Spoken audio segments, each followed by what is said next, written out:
At nose guard, number 53, Ted Melby.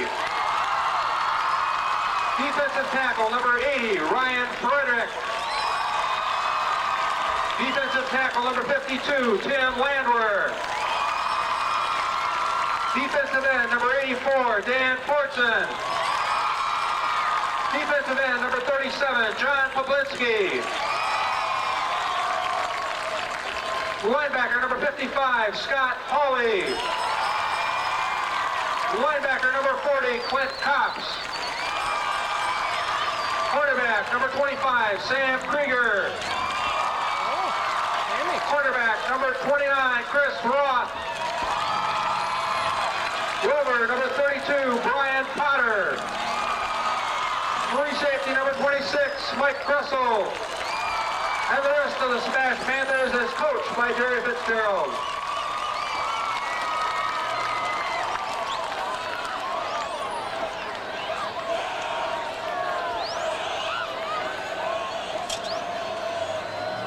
Just a reminder that at halftime of tonight's homecoming, a foreign exchange student from Sweden. Terry hits back deep. Here's a kick. Low squibber, not going anywhere. Picked up at about the 25-yard line and returned by Placeway up to the 35, down to the 37-yard line as Brian Placeway feels a very poor kickoff, and the Panthers will open up Ken in excellent field position. Yeah, Shannon McDonald from Rhinelander, defensive back, came up to make the tackle. You're right, it was a very, very poor kick. And SPASH is going to have excellent field position to start with. Quarterback for the Panthers is Jesse Hammock. Running backs Greg Sass and Terry Hance. The wide receivers out wide, Brian Placeway, and closest to us is Ty Jury. Sass, the only running back in the backfield. Thomas under center. The inside handoff to Sass. Sass looking for running room. Got about 4 yards on the carry, just on an inside dive play. Sass gets 4 on the play, so it'll be 2nd and 6 for the Panthers. Scott Eads, a defensive end, 6'2", 202, a senior from Rhinelander, made the tackle. And Ken, I would expect, too, last week we saw Jesse Hamas, really an excellent arm we saw last week. He had a couple of bombs that went about 60, 65 yards, so we might see it open up tonight if the situation calls for it. Well, there's no doubt he's got the arm for it. 4 wide receivers out for the Panthers as Amos on the option pitches out to Sass. Sass looking to turn the corner, trying to get outside. He does. Out to the 44-yard line where he slips and falls. Unfortunately for Sass, he had the corner. When he tried to cut it inside, he slipped on the play. And, of course, in high school football, once the knee comes down, the play stops. So Sass, it gets about a gain of, let's call it 3 on the play. It'll be 3rd and about 3 for the Panthers. Shannon McDonald came up, but it wasn't because he made the tackle. You were right. The back from Stevens Point just slipped. Here we go, 3rd and 3, 10 minutes and 40 seconds. Hamas looking to throw. He's got Placeway wide open. Placeway at the 45. He cuts inside down to the 40-yard line before he's brought down. The first pass play of the night from Jesse Hamas to Brian Placeway, complete for a first down. The Panthers 1st and 10 at the Hodag 40-yard line. Chris Wistocki, a defensive back, made the tackle, but not until the pass was completed and the little run ensued after that, so it's a first down for SPASH. 14-yard gain for Hamas to Placeway. Placeway wide open as the the Rhinelander cornerback giving Placeway a lot of room as he's giving him 7-8 yards right now. 1st and 10 for the inside trap to Hance. Hance no place to go as he's stuffed by the interior of the Hodags defense. And on the tackle for the Hodags was Ross Hansen and Doug Nelson. Hansen, the middle linebacker for the Hodags. They did a good job that time. It appeared that the hole opened for a second, but that was sealed up in a hurry and they didn't make anything, so it's going to be a 2nd and 10. 2nd and 10 for the Panthers as, once again, 4 wide receivers, Jury, Placeway, Hintz, and Sass. As Hamas looking to screen it, he's got Sass. Unfortunately, he overthrows him wide open, a well-developed play, but unfortunately, Jesse had a little bit more time, Ken, it looked like, but he tried to hurry the throw, and thus he threw it into the ground. Well, you're absolutely right, Gary. He had all the time in the world. They had set it up tremendously, and he just fired the ball, and the guy was only about 6 yards away, and he just threw it way in front of him. Coming out on offense for the Cardinals is Brian Potter, the senior. Coming in for Potter is tight end Sean Gilbert. 3rd and 10 for the Panthers, 9:52 to go in the first quarter. Hamas looking to throw. He's got a lot of time. He's looking downfield. Ooh, knocked down on the play on a fine defensive effort by Mark Kovieski of the Hodags, as the ball was intended for Jury. Kovieski dived and knocked it down, so it'll bring out Potter for the first punt of the night. Now, there's no doubt that the young quarterback from Stevens Point, Jesse Hamas, senior, but had much more time, and he's just hurrying the pass tonight. Here's a punt by Potter. Beautiful spiral, and might be too good of a kick rolling into the end zone, as Potter got all that in a 40-yard punt, as the Hodags will have the ball 1st and 10 at the 20-yard line. It was one of those punts you'd like to see him punting from about 10 yards behind the spot he was at, but nonetheless, SPASH does get a first down, but now Rhinelander is going to take over, and we'll see what the SPASH defense does tonight, Gary. Coming out for the Hodags is quarterback, senior, 6 foot, 164, Brent Matthews. The star running back for the Hodags is not that big, but he's quick. Sean Gerke, the tailback, he's a senior. 3 backs in the backfield for the Hodags. Matthews under center, calling his signals as right away the right guard for the Hodags jumps offside. That looks like it was Bill Rolane, the guard for the Hodags, and their first offensive play of the night is a 5-yard illegal procedure penalty. Well, I'll tell you, I felt bad when I saw a high school guard jump offside, but not when I saw the Monday night football game. Oh, God. That was the worst thing I've ever seen. All you saw was illegal procedure, either on the guard or the tackle. It looked like a first preseason game for both those teams. Now, instead of 1st and 10, it's 1st and 15 for Rhinelander. Matthews calling the signals, the inside handoff to Gerke. Gerke cuts inside. He's got a little bit of running room. He gets about almost back to the original line of scrimmage, about a yard short. Let's call it, a 5-yard gain for Gerke as he gets the 5 yards back right away on a good first down play for Rhinelander to get at least back to the original line of scrimmage. Yeah, they got a little more than that. They got about an extra yard, but the thing is, the Rhinelander 2 guards really did a nice job of blocking on the guard and on the linebacker from Stevens Point. Sean Gerke, the tailback for Rhinelander, only 5'7", 149 pounds, but a lot of very good speed, so SPASH is going to have to do a good job of containment on the outside to make sure Gerke doesn't get outside in the corners. Matthews with the inside handoff. He's stuffed by, looks like number 40 for the Panthers, Clint Copps, the linebacker for SPASH, as he meets the running back on the play, Sean Schaefer, for about a gain of 2 on the play. Yeah, Clint Copps, a senior, a 5'8", 190-pound linebacker. He's having a pretty good season. I'll tell you, I've seen that young man have a pretty good night after night. The 2 ends for SPASH starting are Dan Portson and John Poplinski. Ryan Frederick and Tim Landwehr, the tackles, and the nose guard is Ted Melby. 3rd and 7 for Rhinelander. Matthews fakes it. He's looking to pass. He's got a little bit of time now. The collapsers look. Matthews looking to run. He's got outside. He's tripped up on a fine play by nose guard Ted Melby. Matthews may have had some running room, but Melby dove and got him by the shoe tops and brought down Matthews. A fine play for a loss of 3 yards on the play. Yeah, it was either Melby or Tim Landwehr, number 52. They both went after the men. One guy just reached out and touched him. It's a loss. 4th down, and SPASH should have great field position unless something happens here. Great job by the interior of the SPASH defense there, as back deep for the Panthers. Looks like Sam Krieger waiting for the punt. Low snap, a one-hopper actually, as nice punt by the punter. High spiral, very returnable though at the 45. Is Krieger. Krieger looking to break it outside. He cuts it inside now. He breaks the tackle down to the 42-yard line as Sam Krieger, the junior cornerback, a fine return for the Panthers to give them excellent field position. About a return of 12 yards for Krieger, as the Panthers will have 1st and 10 inside Rhinelander territory. Yeah, Rhinelander came up and made a good stop. Eric Bauman made the tackle, and SPASH now takes over. Well, they've had field goal position the 2 times, but this is the best they've had. Hamas back in at quarterback. Sass, the only back in the backfield directly behind Hamas, as Hamas looking to throw. He's got a lot of time. Looks for Placeway. Placeway completes from Hamas as he's dragging the Rhinelander defensive backfield for a first down, as Brian Placeway gets about a gain of 12 on the play. It'll be 1st and 10 for the Cardinals, and there for the Panthers, excuse me. And there again, Ken, we saw Rhinelander giving a lot of room for the SPASH wide receivers. Yeah, they're giving them quite a cushion, and you can just explore that. until they come up, and then once they come up, you want to see that arm where the kid just takes off and Hamas throws the ball long. Nice first down. Good first down play for the Panthers. Gain of 12 on the completion to Placeway. Inside handoff to Hintz. Hintz trying to, as he almost breaks a tackle, as on the inside counter, Terry Hintz was about one tackle or one block away, and that could have been 6 points there. Doug Nelson, one of the four or five captains from Rhinelander, reached out and tripped him up, but nonetheless, they pick up about 5 yards. Second down for SPASH.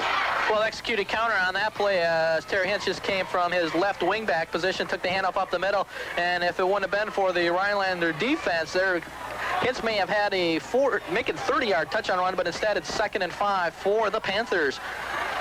Hamas looking to throw. He's got a lot of time. Down, in the middle as he had Terry Hintz wide open, a little bit behind, and also breaking out in the left wing area was Ty Jury wide open, but they're just a little bit behind Terry Hintz. Yeah, he is not right on the beacon today because he's had a couple of receivers, Hamas that is, break wide open, and he's thrown behind him, and the other kid he threw way in front of him before on the screen pass. So the Panthers now with 3rd and 6:12 to go in the first quarter. No score as Hamas now back in the shotgun formation as Hamas looking to throw. A lot of time as he's looking outside. Jury wide open. Jury complete. Jury breaking it to the 5. Touchdown, Ty Jury on a 26-yard touchdown pass from Jesse Hamas to Ty Jury. Jury caught it about the 7-yard line, broke about 2 tackles, and he walked into the end zone before he was tackled, but Jury falls in over the end zone for 6 points. 26-yard touchdown from Jesse Hamas to Ty Jury. It was a nice pass, a good catch, and then a good run after he had it. As Jeff Weinkoff in for the PAT. Good snap. Here's Weinkoff's kick as it's up, and it's good. The Sherrill Tire Center scoreboard shows the SPASH Panthers leading by the score of 7-0. The Sherrill Tire Center, for more than just tires, your full-service auto field, where the Panthers get on the scoreboard first on a 24-yard touchdown pass from Jesse Hamas to Ty Jury. And Ken, a good job. Last week we saw the wide receivers doing an excellent job after they catch the ball of running with it, and there was a good example. Jury caught it about the 8 or 9 yard line, broke a couple tackles, got into the end zone. Did a nice job. The pass was there, and Jury was wide open, by the way, folks. Well, let's see what happens now with the kickoff from SPASH. As Chris Tatchell is in to do the kicking for the Panthers, as here's a kick, a line drive as it rolls down to about the 10-yard line. Fake reverse for Matthews. Matthews looking upfield. He's got no room to run as Matthews on the return may get to the 16-yard line as he's brought out on a play on a fine tackle by number 42. So unfortunately, another, I don't know if you have him, Ken, but we don't have him in our program, unfortunately. Let's see if we can see his back when he turns here. Well, the other guy that was in on that play was Matt Hoffman, number 45. I don't know if these guys are one off or 2 numbers off. He's right down in front of us right now, and I'm trying to pick up the number. We'll try to get his number later, as looks like Sherwinski on the tackle. As Gerke on the inside carry gets about 2 or 3 yards on the play, as Gerke fighting for any yardage he can get, brought down by about 3 or 4 Panthers led by Ted Melby and Scott Hawley. You know, sometimes you folks, you'll sometimes talk to us after a ball game and say, hey, this guy made the tackle instead of that. Sometimes they change the jerseys, folks, and they tell everybody except the guys up in the booth. Looked like Jeff Sherwinski on the special teams tackle for the Panthers. I think you're right. 2nd and 8 at the 19-yard line for the Hodags. Gerke the only back as he takes the inside handoff from Matthews. A fake handoff from Matthews. Matthews kept it himself, but he went nowhere as he's brought out on the play by Dan Portson, the right defensive end, and Ted Melby. Coming in for Stevens Point right now is number 45, Matt Hoffman. Coming out for Stevens Point is number 55, Scott Hawley. And Matt Hoffman last week in Anigo had a great game, and his interception with just under 2 minutes left at Anigo sealed up the victory. Great second half performance last week by Matt Hoffman. He's brought in on the 3rd and long. 3rd and 11, let's call it, for the Hodags as Matthews is now in the shotgun formation and almost a sure passing down. Matthews calling a single. High snap. He leaps as he's rolling out of the pack. Matthews looking to throw. He's looking deep downfield. He throws it up for grabs. And it's, almost caught and then knocked down as one of the receivers for Rhinelander, Rick Angel, had the closest shot. And there was, Ken, where a situation where Matthews, the quarterback, just threw that one up for grabs, and fortunately for the Panthers, Angel couldn't come down with it. Yeah, Angel was there, and Adam Johnson was also there. First of all, it was a very poor snap, and I thought we were going to have him for a sack back about 8 or 10 yards, but he got it off. It's a 4th down, and Enigo is kind of taking a look over there.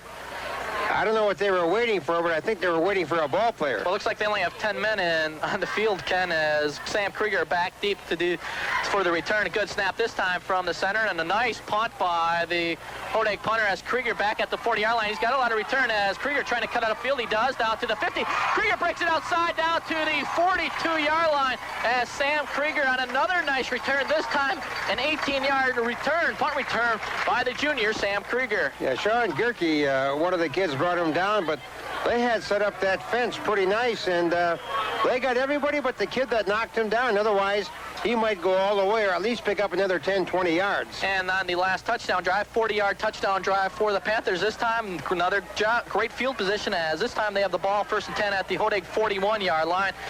Surprisingly here, Hamas looks like they've had good success throwing. They're going to go with it. Hamas in the shotgun formation.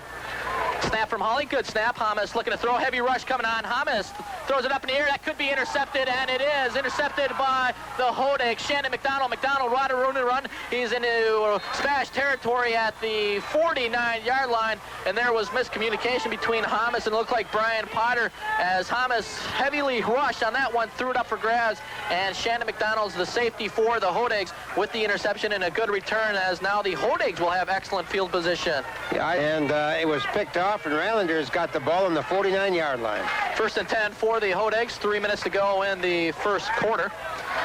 Matthews under 7, 3 backs in the backfield as the inside handoff to the fullback, and that looks like Nick Sturm, the fullback, and he gets a gain of about 4 or 5 on the play. The fullback Nick Sturm on just the inside dive play. A good 1st down play for the Hodags. Good block by the right guard in the center of Rhinelander that time, and gave a nice hole to run, and the back took care of the rest and picked up about 6 yards. 2nd and 4 for Rhinelander as they have the ball in the SPASH 42-yard line. Once again, Gerke, the deep back, Sturm, the fullback for the Hodags.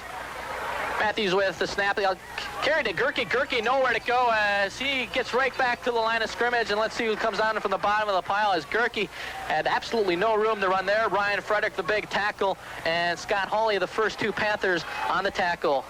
Yeah, they got in there. If this young man is going to do some running, they're going to have to do some better blocking, because that speed he has isn't going to help him, because they are taking care of him behind the line of scrimmage. Now Matthews talking to Gerke, trying to get their signal straight, as 3rd and 4 with under 2 minutes to go in the second quarter. Again, 3 backs in the backfield for Rhinelander.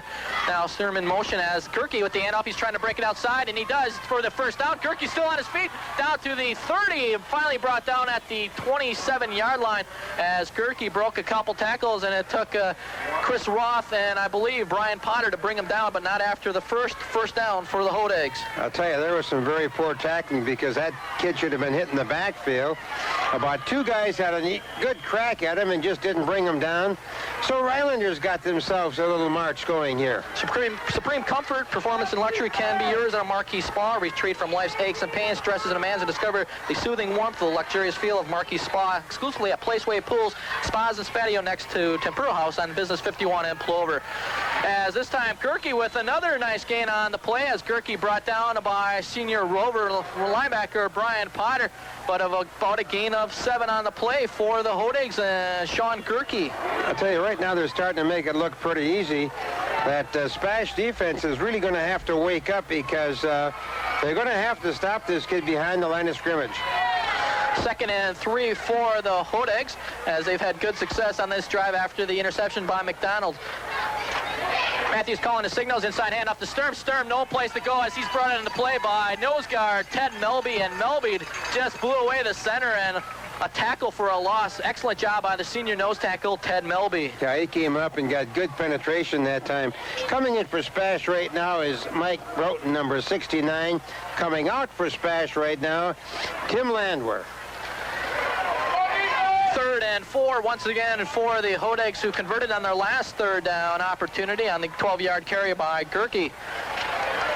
And off to Schaefer. Schaefer, a lot of room to run. He's got the first down to the 12-yard line before he's brought down by Mike Gressel, and a huge hole opened up by the interior of the Rhinelander offensive line. Boy, the kid that did the opening that time was number 74, the offensive tackle.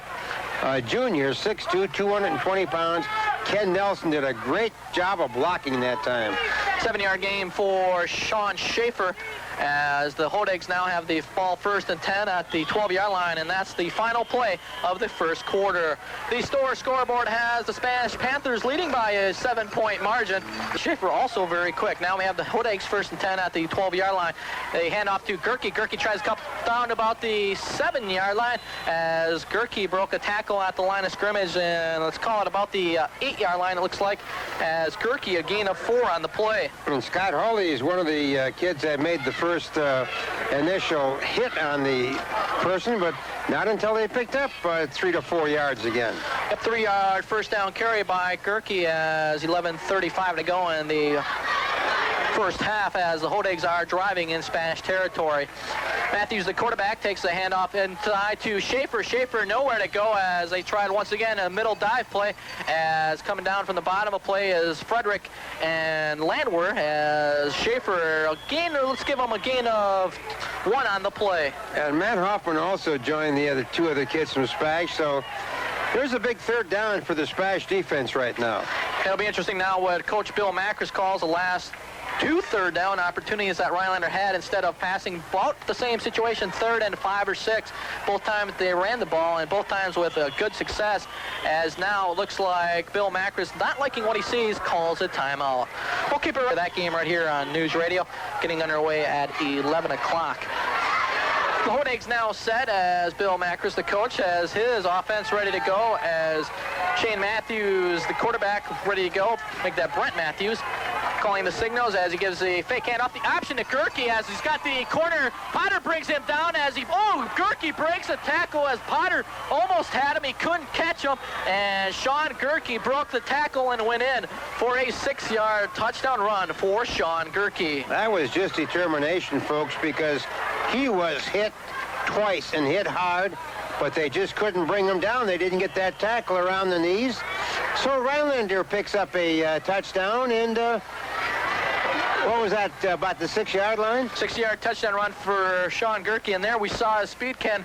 A nice execution by Hodags, as Matthews, who on the option got leveled, but he had a good pitch to Gerke. Now the kick, as it kicks up and is no good, as Johan Bergenrup with the kick wide left, as the Panthers will have a 7-6 lead. The Sherrill Tire Center scoreboard shows the SPASH Panthers leading by the score of 7-6. The Sherrill Tire Center, for more than just tires, your full-service auto center, will return, as now the Hodags ready to kick off, as they cut the SPASH margin to 1 point on the 6-yard touchdown run by Sean Gerke. Terry Hintz back deep. Here's a short kick, as looks like Chad Bubla on the return for the Panthers. Bubla, not much running room there, as it was a high short kick, as Bubla gets it down to the 35-yard line. Bubla not liking the tackle, but the Panthers will have the ball first and 10 at the 35-yard line. And Ken, you mentioned it in the pregame show, with a team like Rhinelander, the further along they go, if they're in the game, the more dangerous they become. Oh, I'll tell you, it's like a little dog going after the mailman. He gets him by the pant leg, and he's not going to let go. And the win last week that this Rhinelander team had, now this being able to run on this big SPASH ball club. The Rhinelander win over Kimberly is giving him confidence, as Hamas on the option, as he pitches it out to Sass. Sass trying to break the corner. He does. He breaks a tackle down to about the 38-yard line, as Greg Sass, a gain of 7 on the play. A good job by Hamas and Sass, as Hamas, before he was hit, pitched to Sass for a good gain on first down. A nice gain and a good call that time. Going in for SPASH right now is Sam Kruger, and coming out for SPASH is Brian Potter. It looks like this week the flanker positions for SPASH will be rotating the plays, as that time, let's call it a gain of 8 for Greg Sass. He has 15 yards on 3 carries for the Panthers. 2nd and 2 for SPASH. Sass right behind. Hamas looking to throw. He's got a lot of time as the pressure breaking down. Hamas breaks a tackle. He's now scrambling as he gets back to the line of scrimmage. Good job by Hamas as Ryan Gehrig, a defensive end for Rhinelander, came in. And after the good pass protection that broke down, Gehrig looked like he had the sack. Hamas broke the tackle and got down. Actually, a gain of 1 on the play for Jesse Hamas, so it'll be 3rd and 1 for the Panthers. Chad Bula goes in with the play from the sideline, and let's see what they've decided to do. Somebody better come out of that ball game. And Rhinelander better hurry up as SPASH ready for their play, as Rhinelander still calling their play as Placeway in motion. The inside handoff to Sass. Sass has a first down, fighting for extra yardage as he's still moving the pile all the way down to the 47-yard line. Greg Sass just refusing to give up. 1st and 10 for the Panthers. Another gain of 7 for Greg Sass. It was still a lot of effort on his part. You're absolutely right, Gary, because hey, he was in possession of about 2 or 3 of those white shirts, and he just kept on driving forward till he got the first down and the whistles went off. 1st and 10 for SPASH at their own 46-yard line. 9:30 to go in the 2nd quarter. The Panthers with a 7-6 lead over Rhinelander. Jury Placeway, the wide receivers. Hamas looking to throw. The blitz is on. Placeway with the completion. He's got a lot of running room. Placeway down. Oh, beautiful block. Placeway. He's gone. 15, 10, 5. Touchdown, Brian Placeway. And I don't know who made an excellent block. It looked like Brian Potter after the completion. But Placeway, once he got that block by Potter, had clear sailing for the 54-yard touchdown pass on a beautiful play by the SPASH Panthers. Well, I'm sure glad that, and Brian Potter was the man. He just turned around, picked off the guy that was trailing, and that's all it was. And a huge play for the Panthers on the 54-yard touchdown pass to Brian Placeway, as the kick is up by Weinkoff, but before that, the referee blows the whistle dead. 9:13 to go on the score there as Brian Placeway, a beautiful completion, and can't give enough credit to Brian Potter as a great job, Ken. And not a lot of times in high school ball do you see the wide receivers after one of their fellow teammates catches the ball where you get a block, but that was a beautiful downfield block, and Placeway after the block had a lot of room to run, and he had just green in front of him. Well, Rhinelander was offside on the kick, and I think SPASH is going to change their mind. I think SPASH is going to go for a 2-point conversion here. As they are now, as you called it, Ken, as Jesse Hamas comes in for Jeff Weinkoff, as they will be going for the 2-point conversion now as the Panthers come on offense. Rhinelander makes the necessary changes on defense as the Panthers looks like they have the ball at the 2-yard line. Hamas rolls out left. He's got a lot of running room. He's got 3 blockers in front of it. Hamas, ooh, he gets in there as Hamas, it looked like as he slipped. Fortunately for the Panthers, Hamas crossed the goal line for the 2-point conversion. The scoreboard has the SPASH Panthers leading by an 9-point margin. The store, your gasoline convenience store, willing to go the extra yard for you. It's 15. They only had 10 men out there, and they only had 6 men in the line of scrimmage. They got a break. SPASH did get a break there as Tatro's kick on the return is Sean Gerke. Gerke just leveled on the return by, looks like Sam Krieger has just been doing a great job on special teams all night as Gerke, the tailback, gets up right away. A tough little guy, he's only 5'7", but he bounces back after a big hit by Sam Krieger. And as you mentioned again, we may have missed some of it, but said the Panthers only had 6 guys on the line of scrimmage. That's what I counted. I could be wrong, but I thought they had 10 men, and I counted them when they came off, and that's what they had. And I took a look out there, and they only had 6 men on the line of scrimmage. Well, the Panthers now with a 9-point lead, 15-6 on the 54-yard touchdown pass from Jesse Hamas to Brian Placeway. The Hodags 1st and 10 at the 30-yard line. Gerke with the handoff, he cuts it up in the middle, and Gerke's still on his feet as he still going. It looks like they had Gerke down for a gain of 3 or 4, but Gerke just refuses to come down. Gain of 13 on the play by Sean Gerke, and very impressed by the senior tailback for the Hodags. Well, Tim Landry was one of the kids that made the tackle, but let me tell you something. We've talked about this before. The SPASH tacklers are going to have to start wrapping their legs around those kids because it's all arm tackling right now. And Gerke, even though he's 5'7", will break those arm tackles as he had a gain of 13 on the play. First and 10 for the Hodegs as inside handoff, as now the option outside pitch to Gerke. Gerke cuts it out the middle. He gets about 3 yards on the carry on the option from quarterback Brent Matthews on the outside pitch to Gerke.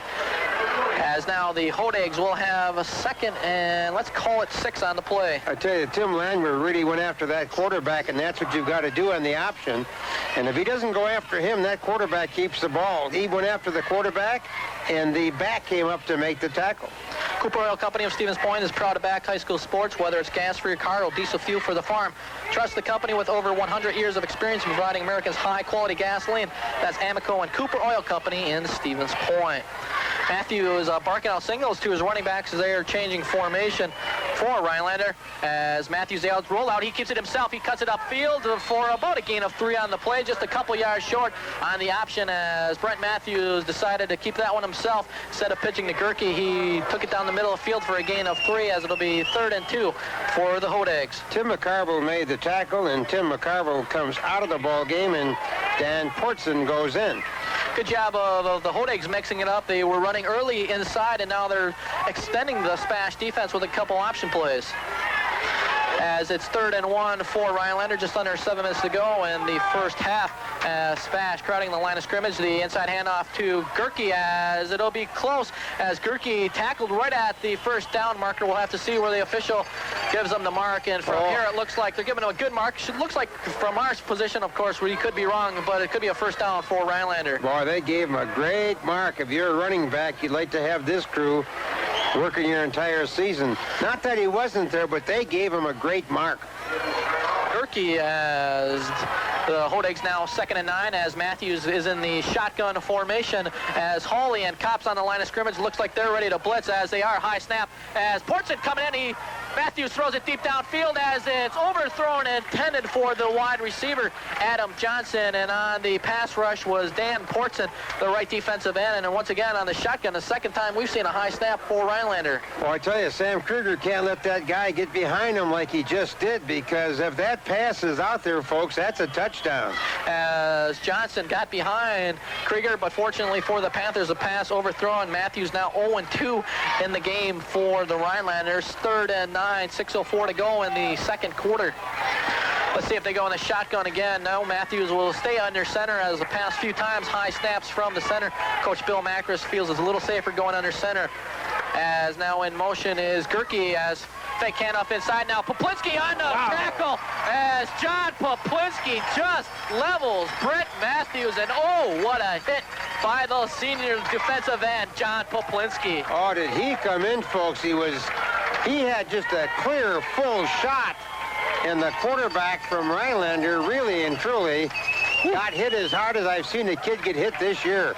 In fact, he is kind of limping off that field right now. And Poplinski, even though the quarterback had an opportunity to see Poplinski, I don't think he did. And Poplinski just leveled him on a beautiful sack. He gained a loss, make that of 11 yards. As punting now for the Hodegs is Eric Bauman. Bauman back deep to punt for the Hodegs.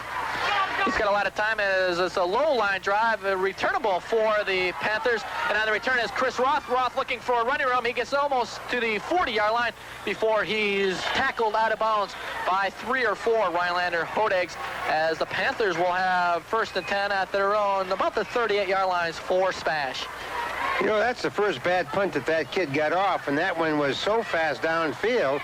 That's a great chance for a run back, by the way, Gary. And once again, I think this is the worst field position SPASH has had tonight, and they've got the ball up around the 37, 38-yard line. Yep, I think besides the opening kickoff, after that, the SPASH Panthers have a great field position, and now Hamas back in shotgun formation as we have Jury, Hintz, Potter, and Placeway, the wide receivers. High snap this time to Hamas as he's an inside pitch to Sass. Sass line of running room. He cuts it outside. He's got a first down as Greg Sass on the little pitch from his running pass position from Jesse Hamas gains 11 on the play. 1st and 10 on the 11-yard run by Greg Sass. Troy Zunker, a defensive end, a senior, 6'1", 192.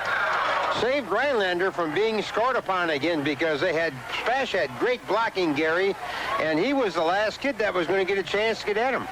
Excellent job by Hamas as he waited till the last second as he had 3 Rhinelander Hoodig's coming down his neck before he pitched it to Sass. Sass had a lot of running room. He got 11 on the carry. 1st and 10 for SPASH. Hamas, another high snap, this time over his head as Hamas picks it up and he's looking to throw it and he just gets rid of it. Intended. Good job by Sam Krieger, and the second time in a row we've seen a high snap from Scott Hawley. And there can Hamas, sometimes you wish he just falls on it, but fortunately for him and SPASH, he picked it up and had enough time just to get rid of it, and he intended it for Sam Krieger, and he saved probably almost 20 yards by not getting sacked. Well, he saved 20 yards, but there was a white shirt from Rhinelander coming up, and if that pass is a little higher, Rhinelander catches that ball and goes right down the sideline.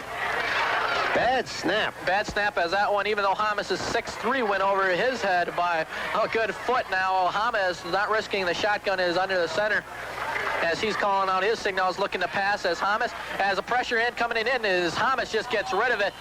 Hamas intended for Terry Hentz, but he had very little time to throw, and applying the pressure for the Hodigs was Eric Bowman, the left defensive end for Rhinelander. Well, I tell you, he plays the end and the linebacker, and he just blitzed that time, and believe me, folks, nobody picked him up. Coming in for Stevens Point right now with the play from the sideline is number 25, Sam Krieger. Going out is number 32, Brian Potter. 4:13 to go in the second quarter. The Panthers lead 15-6. 3rd and 10 at their own 49-yard line. This time Hamas in the shotgun formation. Good other high snap from Scott Hawley as Hamas picks it up and he just shoves that one outside as Placeway is trying to block it as it's intercepted once again by Shannon McDonald. And that time Brian Placeway, I think, just lost sight of the ball as I don't know what Placeway was trying to do, but Shannon McDonald saw the ball. Brian Placeway had his back turned, and there can't blame Brian Placeway. Again, a bad snap. Hamas just trying to get rid of the ball, and Shannon McDonald with his second interception of the night. Well, they're going to get that center and talk to him because, and by the way, SPASH wanted the pass interference, but no way. If anybody interfered, it was the SPASH end. He pushed off. And it looked like Placeway was trying to block McDonald, and McDonald saw the pass, and easy interception for him. Now the Rhinelander Hodigs with the ball, 1st and 10 at their own 28-yard line. And off to Gerke. Gerke trying to find some running room up the middle as he's fighting for yards. Gets about 4 yards on the play, and Gerke, a tough little running back to bring down. Now you got to get him low because they're just reaching out to grab him, and you can't do that with this kid. You got to get him low, and you got to bring him down.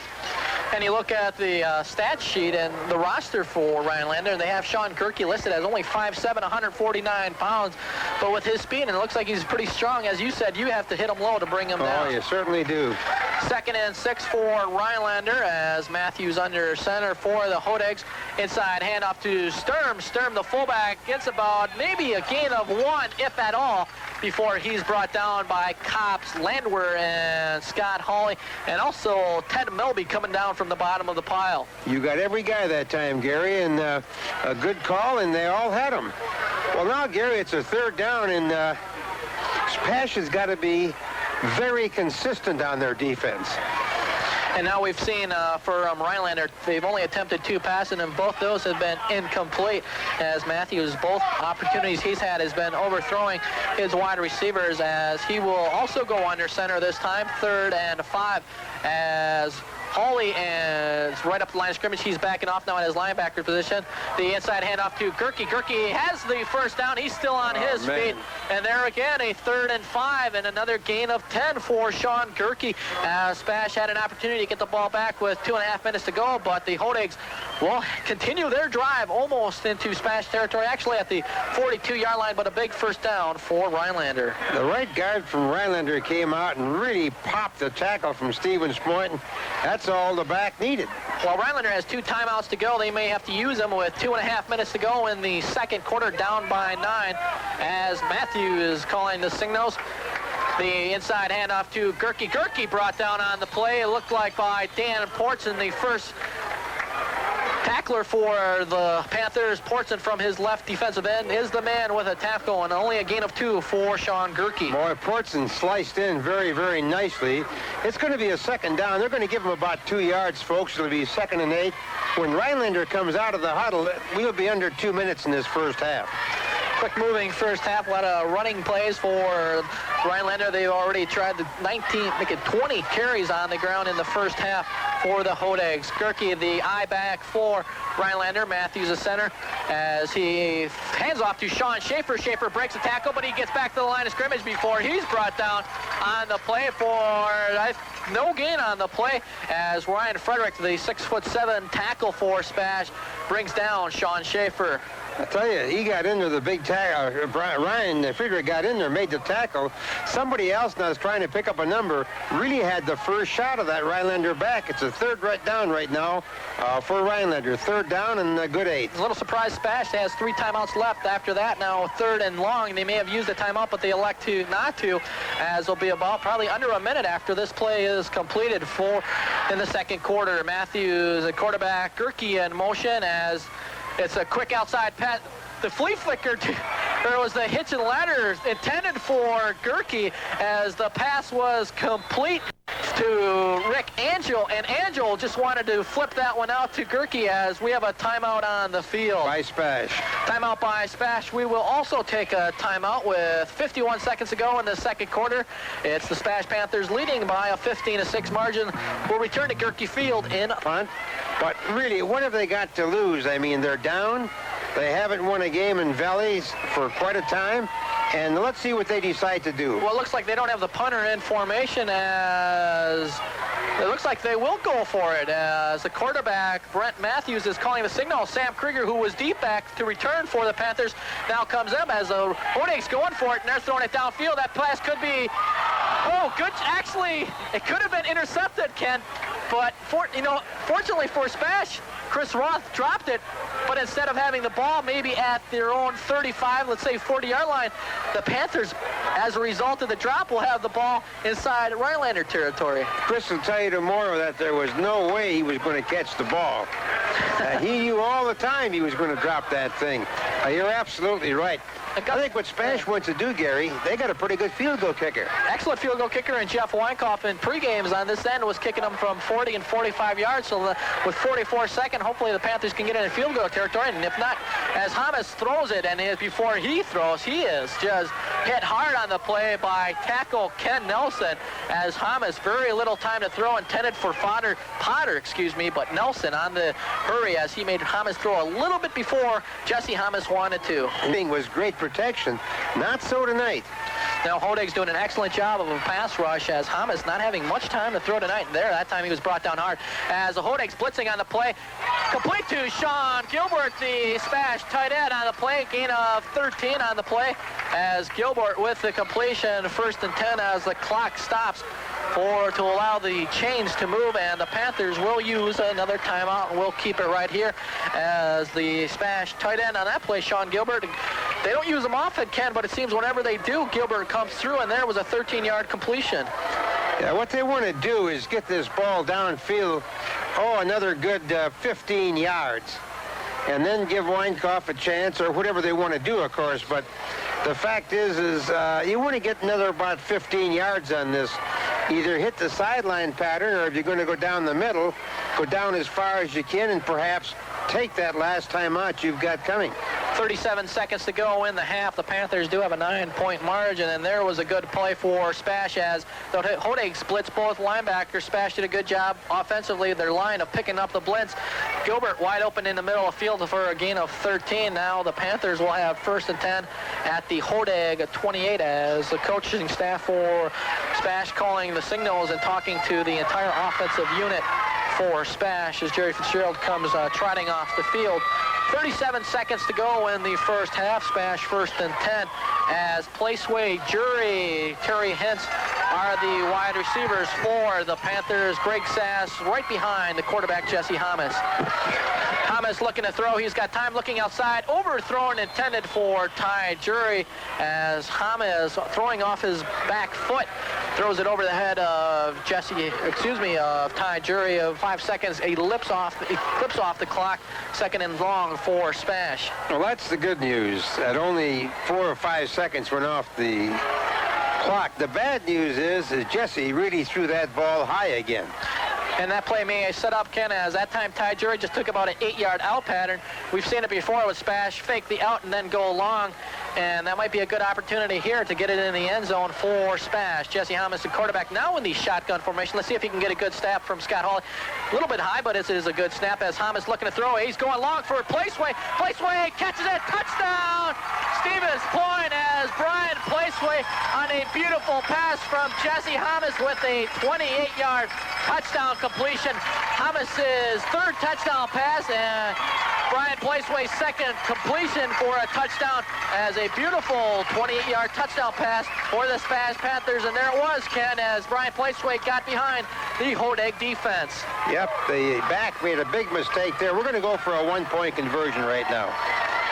Jeff Weinkoff in to do the kicking for the Panthers, and his kick is up and good. And with Weinkoff's PAT kick, the scoreboard has the Panthers leading by a 23-6 lead. The store, your gasoline convenience store, willing to go the extra yard for you. The Panthers hold a lead of, make it 22-6, We'll return to SPASH football on WSPO in 30 seconds.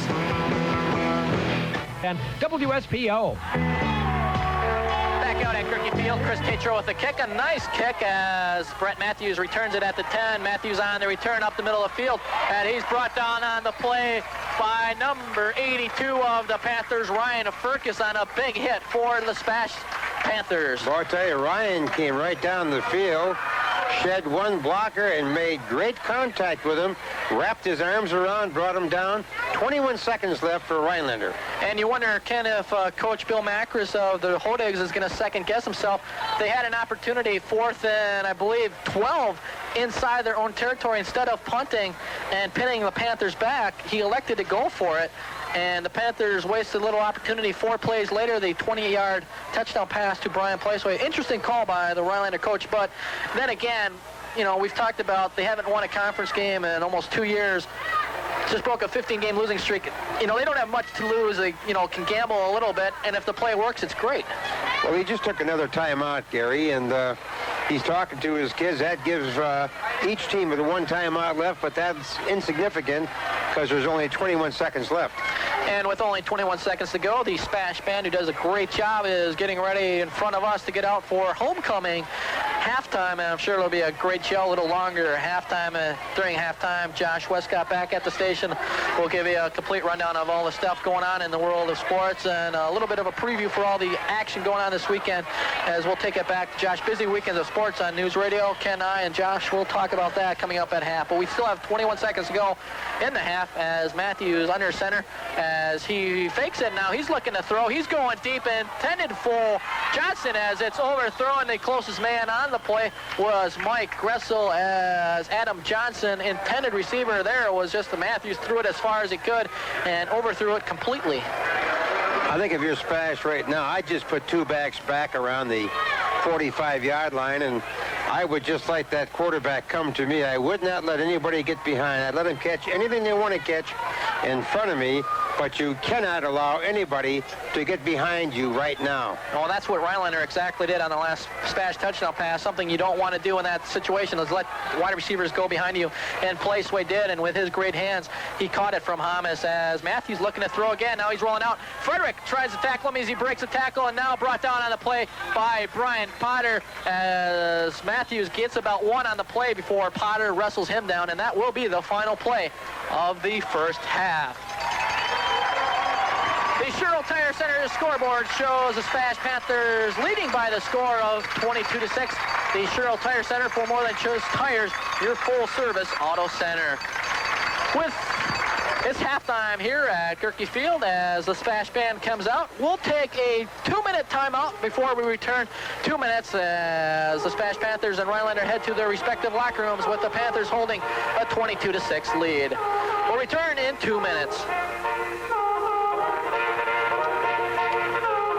Gary Westcott, Roger Hari, Joel Bunnan. The best morning news team is right here on News Radio 1010. Free down the field as the whistle is now blowing as Tatro ready to go. Here's the kick by Tatro, and another nice kick by Tatro driving Matthews to the 8-yard line. Matthews returning it to the left-hand side of the field, and he's brought down on the play on a beautiful tackle by Sam Krieger.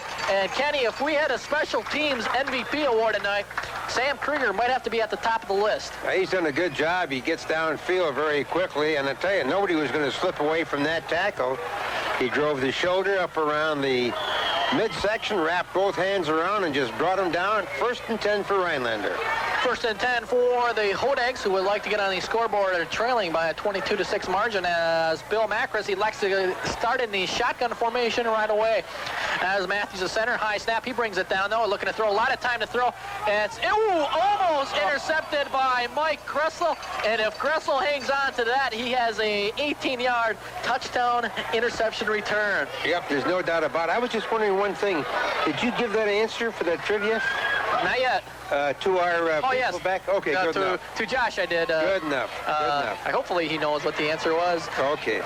Don't want to give it over there, then we'll have an easy winner. I guess not. 2nd and 10 for the Hodegs at their own 17-yard line.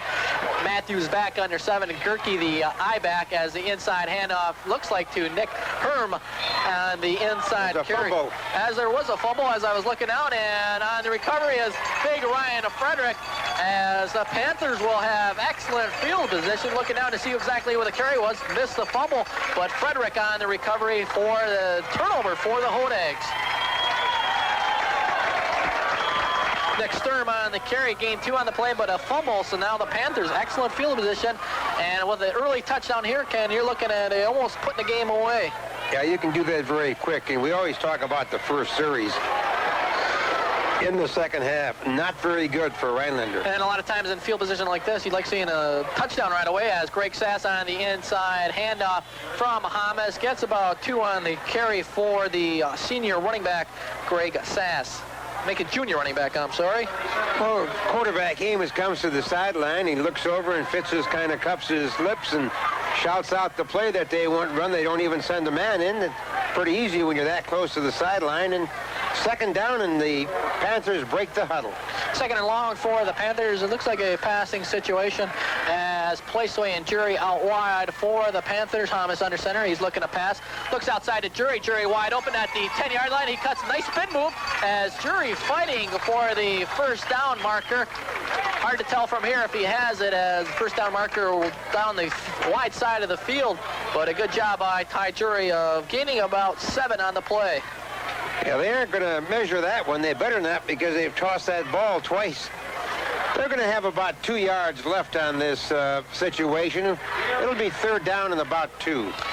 And as Kenny called it, 3rd and 2 for SPASH. 10 minutes to go in the 3rd quarter. Placeway in motion as the inside handoff to Sass. Sass, big hold as Sass tripped up just before the goal line down at the 1-yard line. As Sass, if he didn't have a shoe-high tackle, he would have been in for 6 points, but Sash down to the 1-yard line. 1st and goal at the 1 for SPASH. Scott Hawley had a nice block on the line, and then Chad Bubla really got the linebacker trying to come in. That opened up the hole, and it's a 1st and goal for Stevens Point. 1st and goal for the Panthers. Let's see if Greg Sass gets another opportunity for a touchdown. Placeway in motion as Hamas carries, gives it to Sass. Sass brought down on an excellent job. Oh, great. Looks like the nose tackle, Ross Hansen, with a little bit of help from inside linebacker Doug Nelson, and great penetration for the Hodegs for a loss of a yard on the play. Boy, Doug Nelson really knifed in. Nobody tagged him. And SPASH is going to take a timeout. Well, the Panthers take a timeout. We will too, as the Sherrill Tire Center scoreboard shows the Panthers leading by the score of 22-6. The Sherrill Tire Center for more than just tire. Gary and Ken. And back out at Gerke Field, 2nd and goal at the 2-yard line for the Panthers as as Hamas fakes to hits. He's rolling it out. He's got a lot of running room. Hamas he dives into the end zone. Touchdown, Jesse Hamas. Hamas on the fake handoff to Hintz. Almost tripped and fell on the 7-yard line, but he kept his balance, and he ran in for the 2-point touchdown run to give the Panthers a 29-6 margin. That was a good decision he made because he kind of looked around and he was kind of staggering back there with the ball, but instead of tossing the ball, he just decided to take it himself, and that's exactly what he did for 6 points. Jeff Weinkoff in with the PAT. His kick is up and good to give the Panthers a 29-6 third quarter lead with 9:16 to go. We'll be back in 30 seconds.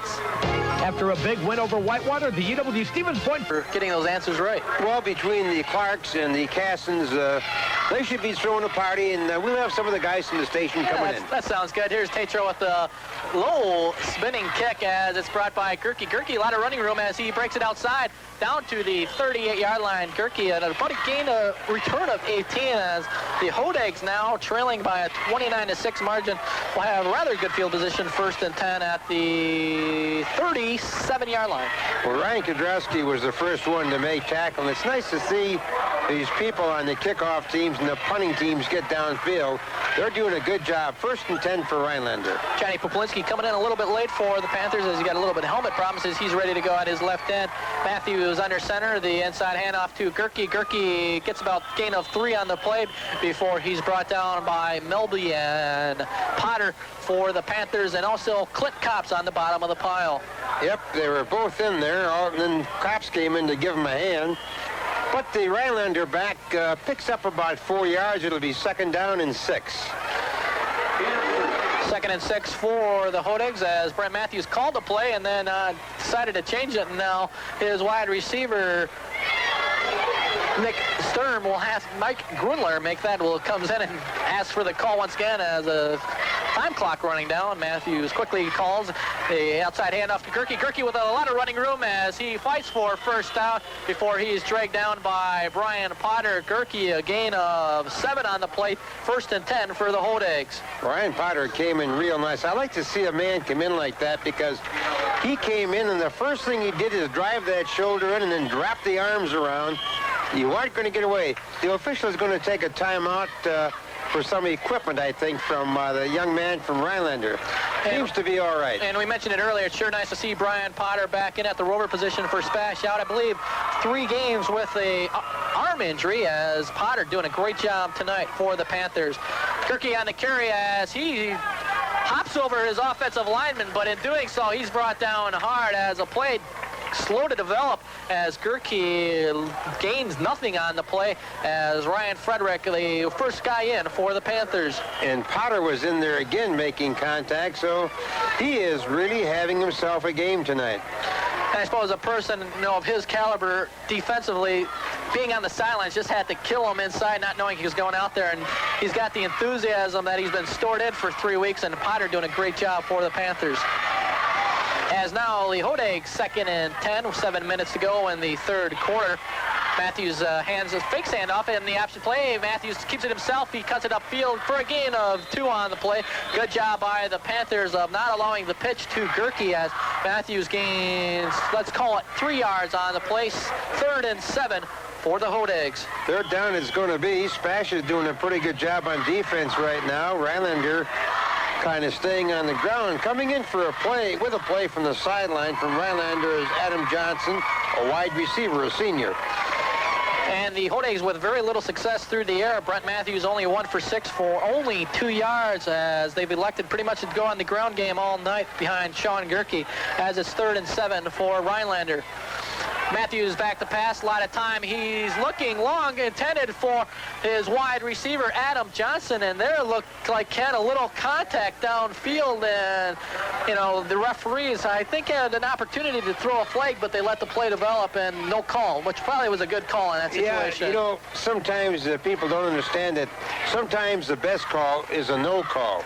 And I'm not talking for SPASH or Rhinelander or for anybody, but sometimes as an official, you take a look, and if the contact is being, kind of divided up by the offense and defense, then your best call is a no call and you let her go.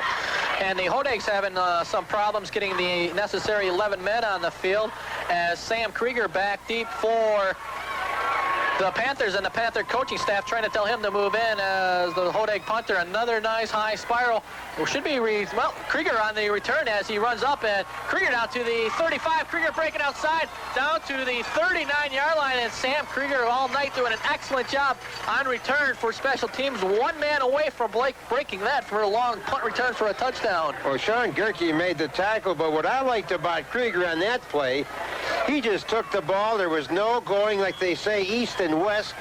He just took that ball and just went right straight up the field. Great run back from where he caught the ball. And a good job by Krieger not letting the ball drop and letting it roll as Krieger quickly ran up for the Panthers on another beautiful return. 1st and 10 for SPASH. Inside handoff to Hitz. Hitz with some running room for a gain of about 3 on the play. It looked like he had a little bit more room, but a good job outside defensively for the Hodags. Scott Eads on the play. Yeah, he came in, and Ryan Gehrig came in also to make that tackle.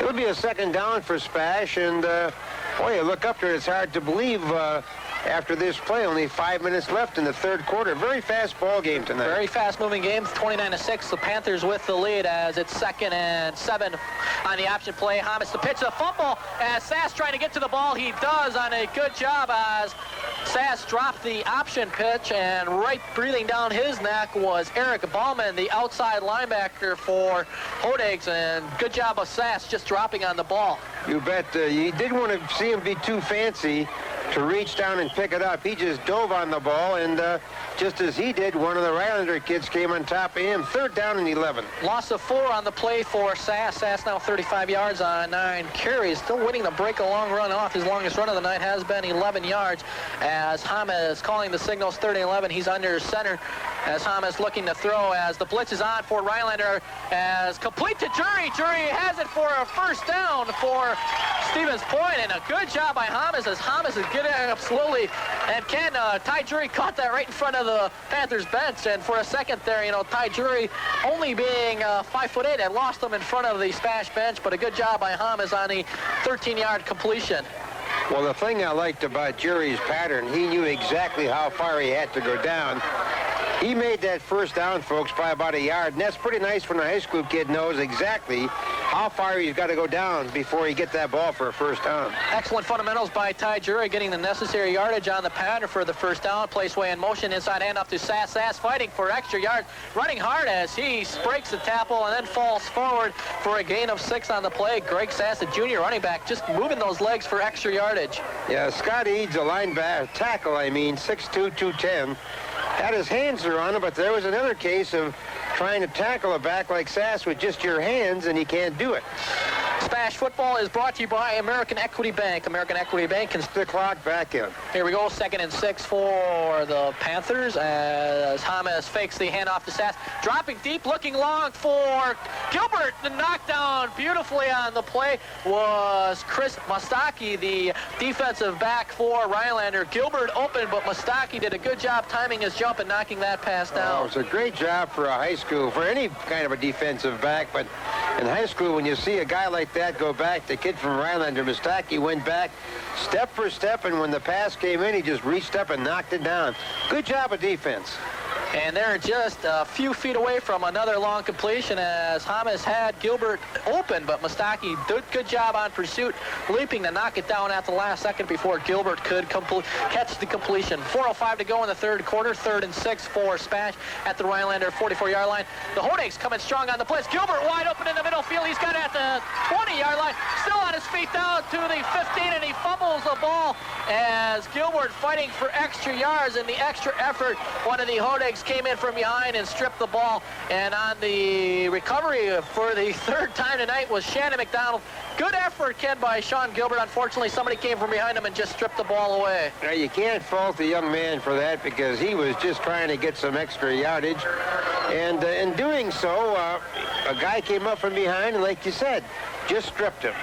I do want to thank another person, that'd be Bruce Menzel, for bringing that hot coffee in here. Nice job, Bruce. I suppose I'll have to buy you about 12 cups now. And it's definitely warming us up on a little bit of chilly night, but a beautiful night for football. As Gerke, the inside handoff, nowhere to go, and it looks like he lost the ball, as now the officials are ruling that he was down on the play. SPASH did recover, but not after Gerke's knee had already touched the ground for a loss of a yard on the play. It's a loss for Rhinelander, and there's another timeout here with equipment, and I think the official is coming over right now. On 2-0-0-1. Second and 11 for Rhinelander. 3:22 to go in the third quarter. Brent Matthews, senior quarterback under center, as Gerke back deep in the I formation for Rhinelander. The handoff to Gerke. Gerke cuts it outside, and now he cuts it around as he's brought down on the play on a rather high tackle, almost close to a face mask.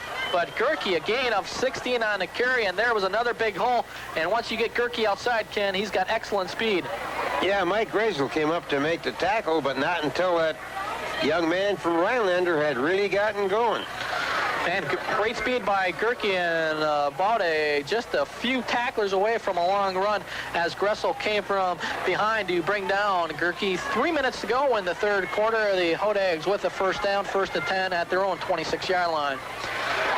Once again, Gerke, the workhorse on the carry, as he's met by Gressel, and Gressel brings him down on a good tackle with a little bit of help from Brian Potter. Make that Chris Roth, the initial tackler on the play. Roth from his cornerback doing excellent run support. Yeah, and Potter came up. The nice thing again about that, one of the kids really wrapped up and the other guy came in to help. Good job of two men tackling somebody. I enjoy watching this young man from Rhinelander run. You've got to wrap him up like that, otherwise he's going to take off on you. And Sean Gerke reminds us awful lot of Jan Jensen, a Marshfield running back. SPASH played the first game of the year. Rather small, but runs really hard. Big legs, and he's hard to bring down. 2nd and 8 for the Hodags. As Matthews on the keeper, he keeps it himself on the option, fighting for about 3 yards. As Brent Matthews, just on your basic option play, took it down the left end, cut it upfield before he was brought down by Clint Copps. SPASH did a nice job on the option that time. They were playing the pitch man, and they came in and got the quarterback, and good job of coverage. The pitch man going out in the flat was covered also, and good job of defensing that time. 3rd down. 3rd and 4 for Rhinelander. 1:40 to go in the third quarter. The Panthers with a 29-6 lead. Winding down the third quarter, Matthews barking out the signal as the handoff to Gerke. Gerke looking for the first down. He has it as he's still on his feet. Oh, Gerke was almost down at the 40-yard line. Just kept crawling. Not literally crawling, but got an extra 4 yards just with the second effort. I tell you, folks, if you want to see a kid that is really doing a job, he's getting some nice blocking right at the line of scrimmage. But the rest is all his own doing because he's just squirming away from the other guys. Unofficially for Sean Gerke, 108 yards and 22 carries on the night. Of course, those are unofficial stats. A minute to go in the third quarter, as once again, it's Sean Gerke, as this time he has nowhere to go, as he's met by Frederick and a couple other SPASH Panthers, Brian Potter and Matt Hoffman, also coming down from the bottom of the pile, as Gerke with a gain of 1 on the play. I tell you, Rhinelander just keeps on pounding, and they aren't really that deep, and that's the only bad feature. Point Transit serving the community through, we just did that. Martin Chiropractic, making up the series about your health care. Located on Park Ridge Drive in Park Ridge, Martin Chiropractic, where touch and technology come together. I have to get myself straight here with 30 seconds to go in the third quarter. Matthews back to pass. A lot of time as the pressure's elapsing, as Matthews looking to run now. He's down to the 50-yard line before he is brought down. Ryan Frederick, an opportunity to sack Matthews for a loss. He broke the tackle, but Hoffman and Hawley in on the tackle for a gain of 5 for Brent Matthews. Well, it's a gain of 5 again, and that brings up a nice situation again. The ball is about a ball's length past the 50-yard line. And that could be the last play of the third quarter with 4 seconds to go, and I believe Blurt Matthews is looking to let the clock run out. That's it, the end of the third quarter. The scoreboard has the SPASH Panthers leading by a 29-6 lead. The store, your gasoline convenience store, willing to go the X. Check out the sale prices on bikes and lines. Fitness equipment dealer in Stevens Point. 3rd and 3 for the Hodags. Schaefer in motion as a broken play there, it looks like, as Matthews looked for a handoff. He had nowhere to go, decided to keep it himself, and a good job by Matthews to get the first down. I don't know, Ken, if it was a design play, but it almost looked like a broken play. It was a broken play, and this time they're going to take time to measure it. It's going to be pretty close. I'm going to guess that they've got a first down. And I'll agree with you there by probably a length of a football from our viewpoint, and usually you're almost always correct, so we'll go with your call, Ken. Just about that time you're going to be wrong, but we aren't going to be wrong this time, folks. It is a first down. First and 10 for Rhinelander. 11:56 to go. It's Jesse Hamas, a great night. He has 3 touchdown passes and also a touchdown run for the Panthers. Well, here we go. Rhinelander comes out of that huddle. First and 10. First and 10 for Rhinelander as they are trailing by a 29-6 margin as Gerke on the carry gets about 2 yards on the play before he's brought down by Frederick and Brian Potter as Gerke just continuing to be the workhorse tonight. And the kid that tripped him up to start with was Scott Hawley, number 55. They're all joining in now, all doing a pretty good job on defense, and Rhinelander just continues to run the ball. And they do. It looks like, instead of throwing the ball, which they've had very little success tonight, only 2 yards passing that I have, they're deciding to go with what's been working, and that's Sean Gerke. And even though they're down, their clock's still running. I think Coach Bill Macris is working on just the fundamentals and for next week's game as Matthews calling out the signals. He pitches it deep to Gerke. Gerke looking to pass, and he's got Johnson wide open and over the thrown, and it's intercepted as Johnson was wide open, but a poor pass from Gerke as Sam Krieger, a name we've been calling all night, with the interception. Well, they were going to run the halfback option, and that pass just kind of wobbled downfield.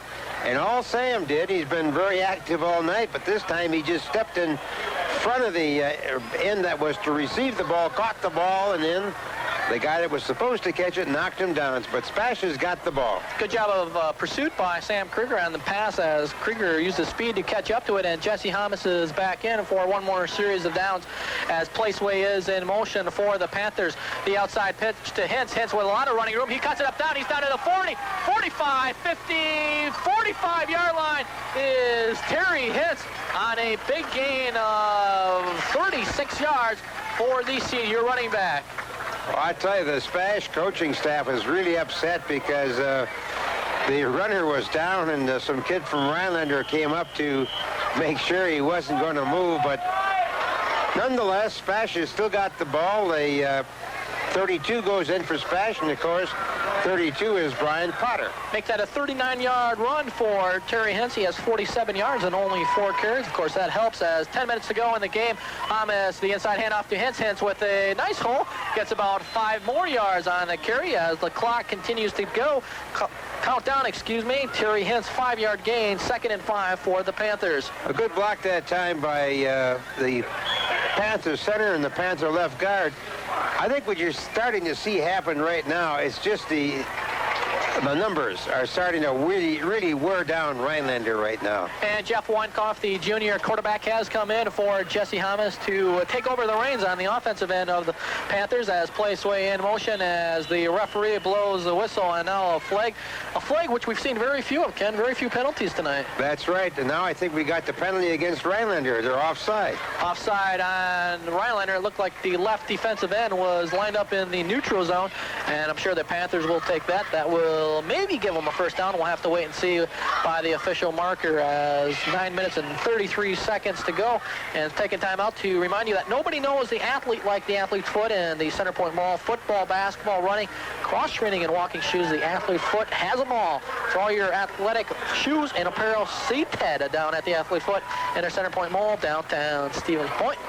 As it is just second and very short, second and less than 1 for SPASH. Sass on the carry, fighting for the first down. He has it at the 34-yard line of the Hodags, gain of 3 for Greg Sass. He got the handoff, and I'll tell you, the handoff looked, just the quarterback getting the ball, perhaps because of the lack of snaps, But it's either a bad snap or he started to drop the ball, but he finally handed it off. We got the first down. And now you guys can change the 4th down to first down on the box. First and 10 as, yes, the yard marker still has 4th down. Now he changes that. 1st and 10 for the pass. And looking at the scoreboard, they had 0 and 10 instead of 1st and 10, as Wyckoff's pass just a little bit high, intended for Ty Jury, as Jury was open, but Wyckoff's pass just a little bit out of the reach of Ty Jury. Yep, a little over the top of him, but it's going to be a 2nd down and 10 for Stevens Point, and SPASH is breaking out of the huddle again, and now when they break out of the huddle, we'll be under the 9-minute mark. And just from that pass, Ken, it looks like Wyckoff also has a very excellent arm, a lefty for the Panthers. There's no doubt about it. There's Potter on the carry, no place to go on the counter, as that play was quickly snuffed up by the interior of the Hodags defense. And Scott Eads and Ross Hansen and the interior defensive line for the Hodags did an excellent job preventing Potter from getting any open running room.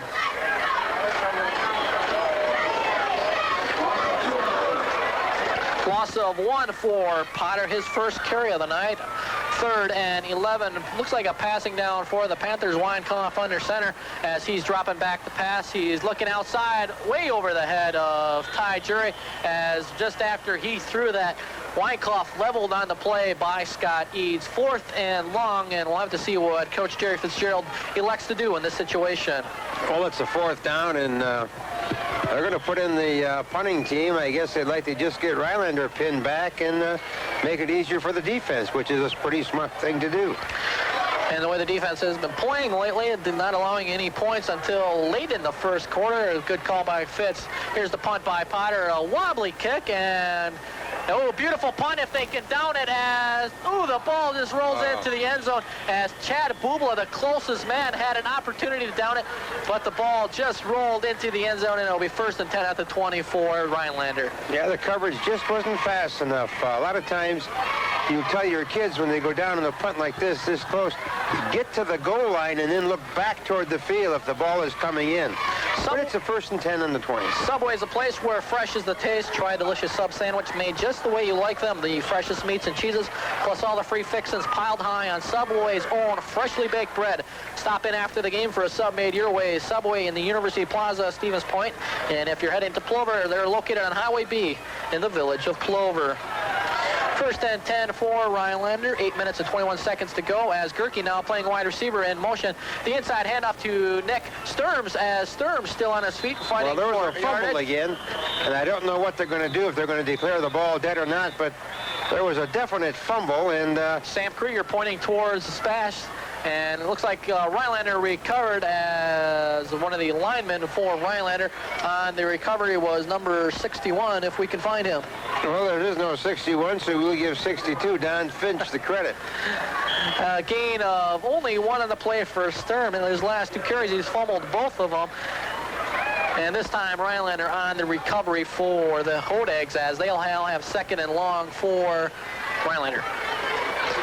We found 61. We'll give the proper credentials to him in just a bit, as Gerke in motion once again. The handoff taken from him, and from Matthews. Gerke still fighting for extra yardage down to the 27-yard line.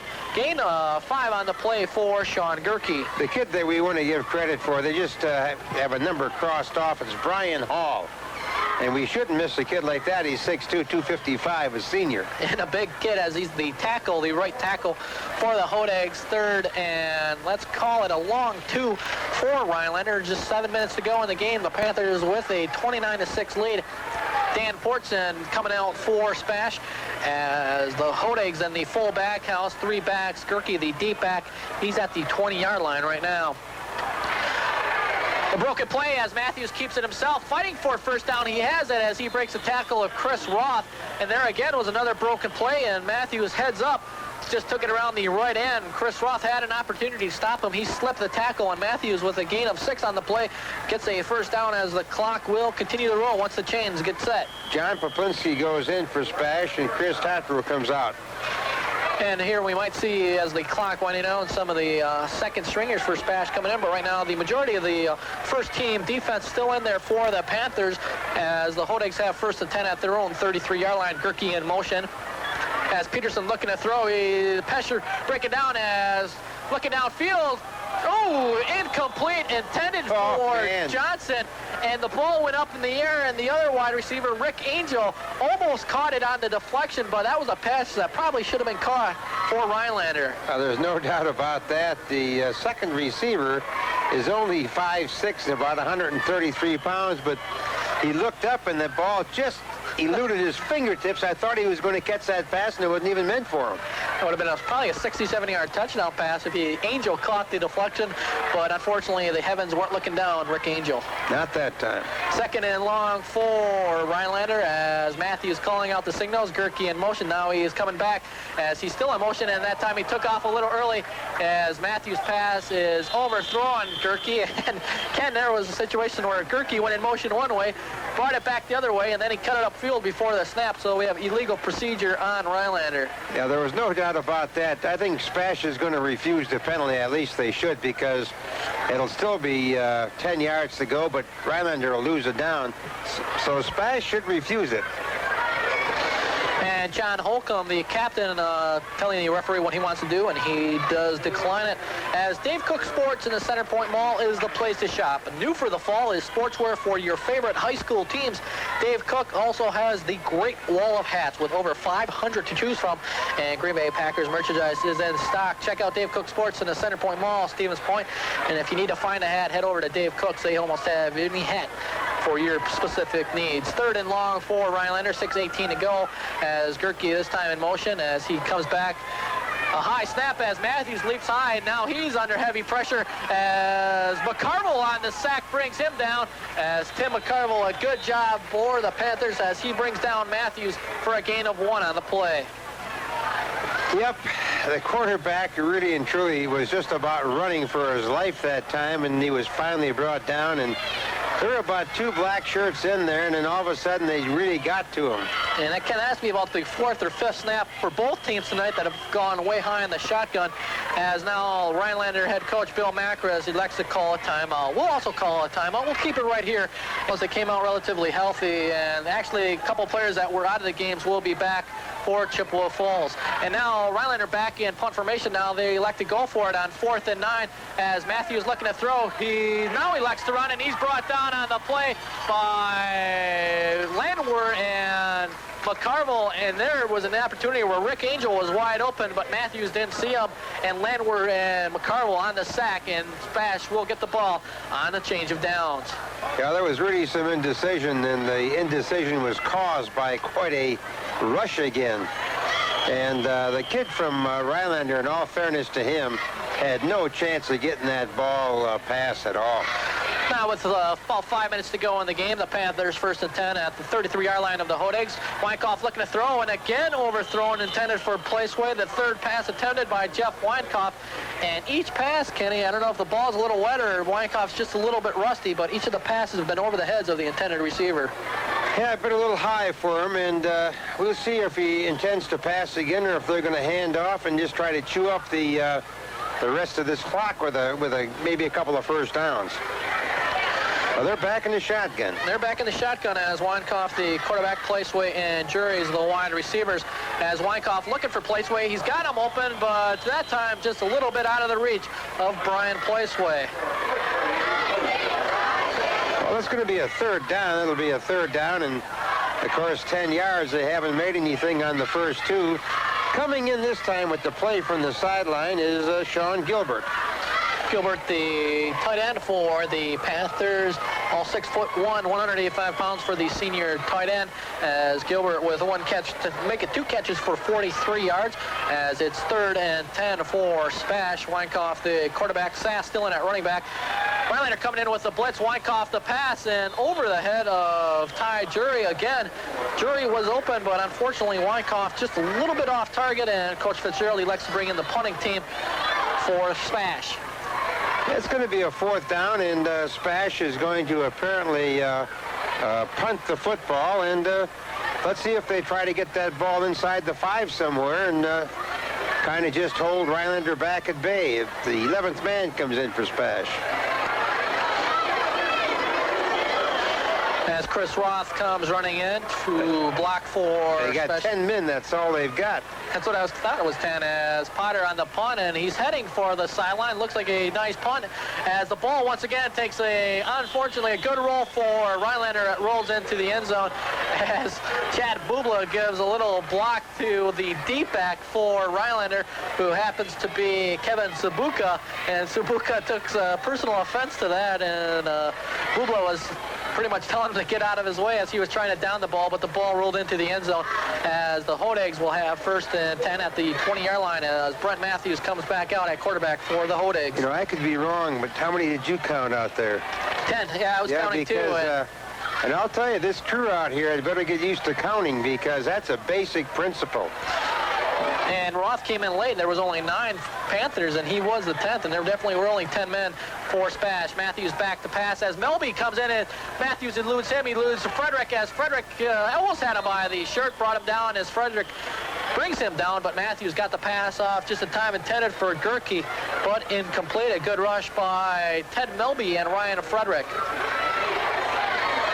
And now Matt Hintz comes in for SPASH at the safety position.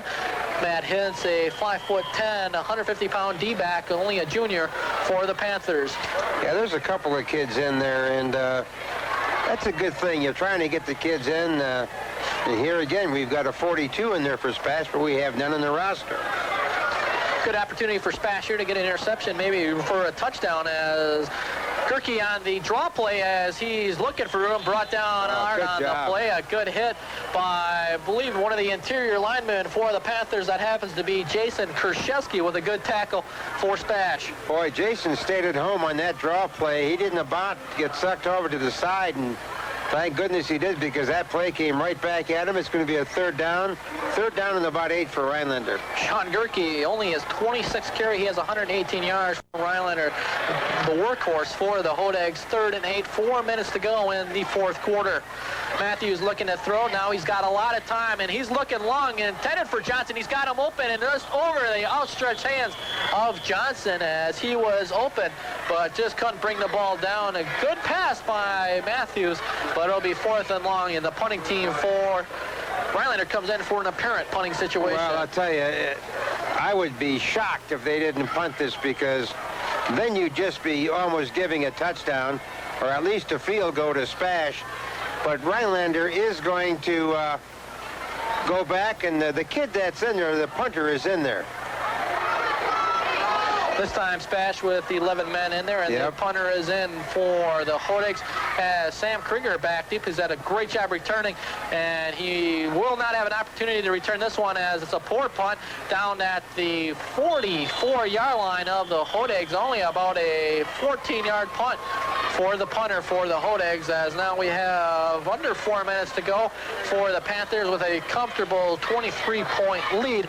And just reminding you that high school... We'll try to pick out some of the numbers to just let you know some of the kids that are in there. As Jeff Weinkoff still in at quarterback, Greg Sass, the only running back on the option. And a little pitch to Sass as he's fumbled, as he actually was fumbled on the pitch, and Sass had to get down on it to recover the fumble before Mark Kovieski would have recovered for Rhinelander. Big loss on 1st down. Loss of about 8 yards, so it'll be 2nd and 18 for the Panthers. Dan Ludrahowski is in there. And in the backfield, Brian Placeway is in there. And the Panthers come out. Let's call it a loss of 7, 2nd and 17 for the Panthers. Jeff Weinkoff, quarterback. Greg Sass, the running back. Placeway and Jury are the wide receivers. Inside handoff to Hintz. Hintz nowhere to run. He's maybe back to the original line of scrimmage, if at all. We'll have to wait and see on the mark. It looks like no gain on the play for senior running back Terry Hintz. Todd Tushkowski is also in the ball game right now. So they've sprinkled some people around, and Rhinelander is going to take a timeout. Well, let's take a timeout. Rhinelander takes a timeout. We'll also take a timeout. The scoreboard. Because he was over at Wausau West last year. That's right. So he'll be very familiar with the Panthers, as the Hodags coming out in all-out blitz. Weinkoff rolling out to his left, and he throws intended for Placeway there. Jeff Weinkoff had no opportunity to throw the ball, as Scott Eads and Eric Bauman, actually both of them on the play, as Weinkoff running for his life, rolling to his right. intended for Placeway, incomplete. Brian Potter will come in again to do some punting for the Panthers. Potter rather busy this second half.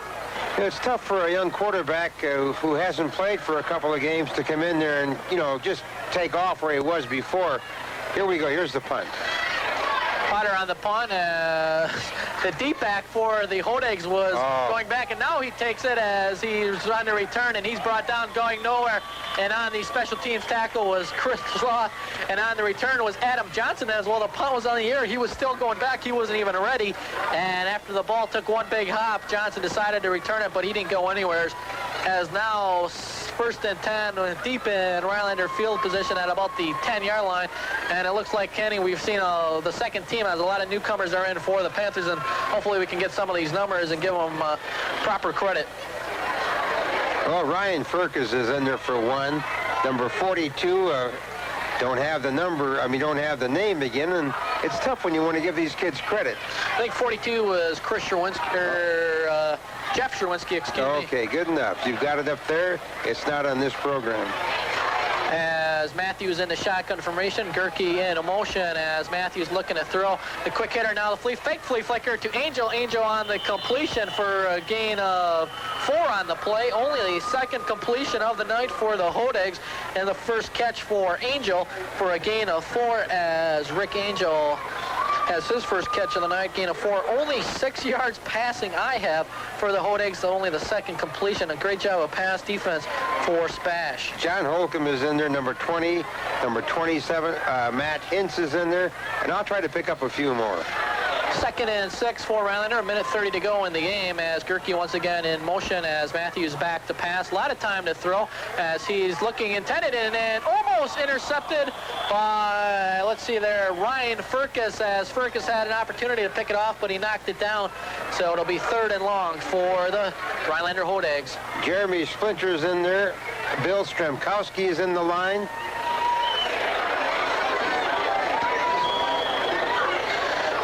Steel King Industry helps you bring SPASH football. Steel King Industries offering industrial storage racks manufactured with pride in Stevens Point. Proud to be backing high school athletics.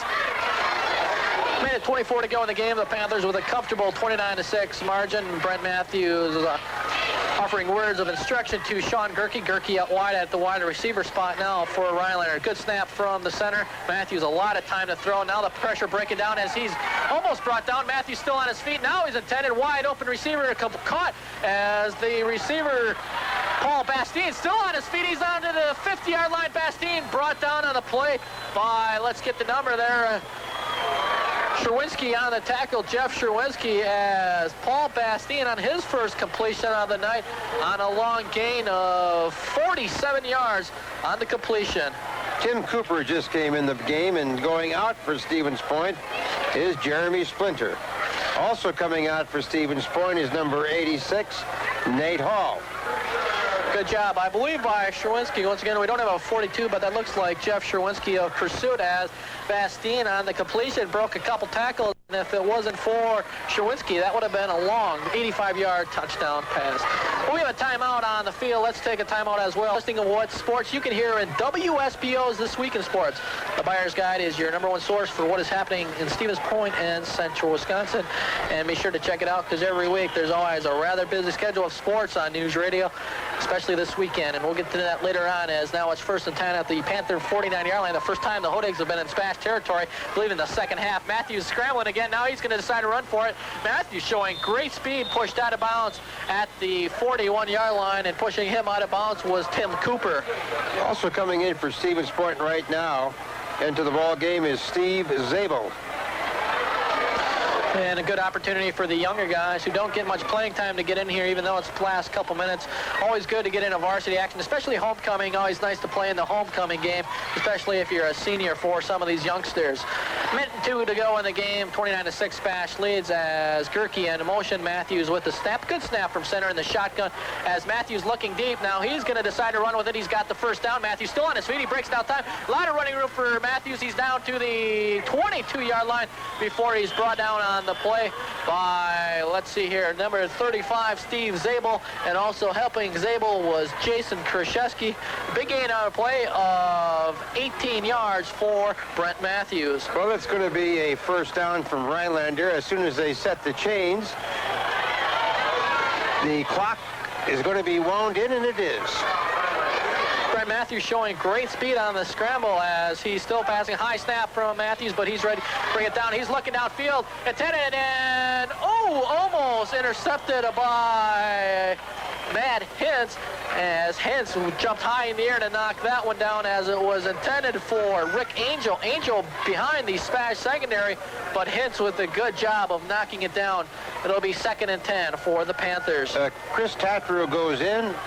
Number 56, John Hunt, comes out. 2nd and 10, I should say, for the Hodags. 35 seconds to go, and the coaching staff barking out words of encouragement, making sure that the Hodags, and I'm sure the first teamers too, don't want to see any more points on the board, as the second teamers, a lot of pressure for them, trying to stop the Hodags from scoring, as Matthews in the shotgun. Good snap from center, and he's looking to throw in the end zone, intended for number 42, and just out of the outstretched hands of Mike Grundler, as Grundler was open, and Matthews putting his hands on the head in disgust, knowing he had him open, but just out of the outstretched hands for Mike Grundler. I'll tell you, that pass was there. There was no doubt about it. And I think a young man from Rhinelander was thinking about a score before he actually caught the ball. Yeah, Mike Rhinelander, 6'1", 180-pound junior, who had an opportunity for a 22-yard touchdown catch. Just obviously did not catch that. Had an opportunity to, and Brent Matthews not too happy with that. 3rd and 10 for Rhinelander. Matthews in the shotgun. He's looking to throw as a short pass to Gerke. Gerke breaks a tackle. He's down to the 10. Gerke cuts it inside to the 5. Gerke down to the 2-yard line on a beautiful catch and run for Sean Gerke. And even though the Hodags are down by 23 points, Sean Gerke not quitting at all on the 21-yard completion down to the 2-yard line. Well, Ryan Furcus made the tackle, but you've got to give that young man from Rhinelander a lot of credit, because he caught the ball, but the thing was the way he ran after he caught the ball. He's a tough kid to bring down. Especially in the open field. Great moves by Gerke as Matthews now 1st and goal. He's rolling out to the right. Heavy pressure by the Panthers as he's going to be brought down on the play. On the sack was Chris Tatro, who we've seen him doing a great job kicking. That time Tatro with the big sack as the clock runs out and the Panthers hold on the Hodags out of timeouts. Tatro with the sack. The Panthers with a 29-6 victory. The Sherrill Tire Center scoreboard shows the SPASH Panthers winning by the score of 29-6. The Sherrill Tire Center, for more than just tires, your full-service auto center. We'll return to Gerke Field and a recap of tonight's game in 90 seconds. 5-0 overall. Next week, SPASH hosts Fond du Lac here at Gerke Field. Game time is at 7 o'clock. That's 1/2 hour earlier than usual. Next Friday, the Panthers and Fond du Lac here at Gerke Park, 7 o'clock. Thank you for attending tonight's game, Homecoming 1993. And please drive home safely.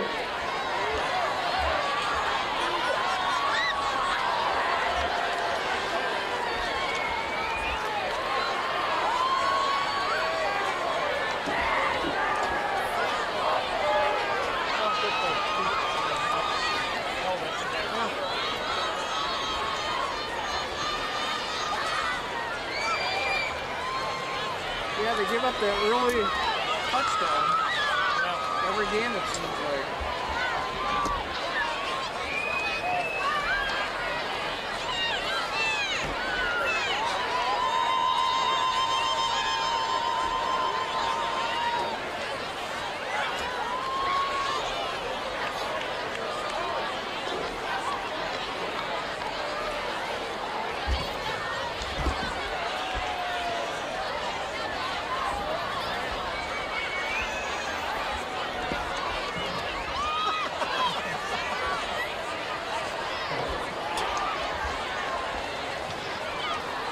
Nothing on the radio. They're not on the radio? I think they just were at commercials.